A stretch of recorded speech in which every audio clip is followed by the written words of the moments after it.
સુરતી મૈસૂર મસાલા ઢોસા એની unique ભાજીના કારણે famous છે. તો સૌ પ્રથમ ઢોસા માટે ખીરું બનાવીશું. તો માપ મુજબ કણકી ચોખા, અડદની દાળ અને મેથી લઈ એને સરખી રીતના ધોઈ ડૂબાડૂબ પાણીમાં પલાળી દેવાનું છે.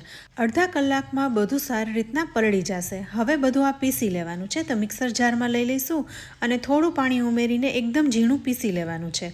ખીરાને અડધી કલાક માટે ઢાંકી દઈશું. ત્યાં સુધીમાં ભાજી બનાવી લઈએ. તો એક પેનમાં તેલ અને બટર લઈ એમાં ડુંગળી, આદુ, મરચાંને સાતળી, શિમલા મિર્ચ અને ટમેટાને પણ સાતળી લેવાના છે. પછી મસાલામાં સ્વાદ પ્રમાણે મીઠું, હળદર અને લાલ મરચું ઉમેરી થોડા બાફેલા બટેટા પણ ઉમેરી મિક્સ કરીશું.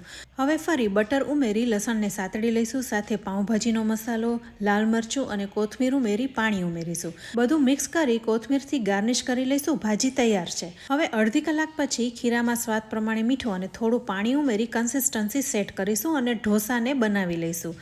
ઢોસા ક્રિસ્પી થાય એટલે બટર લગાવી લઈશું.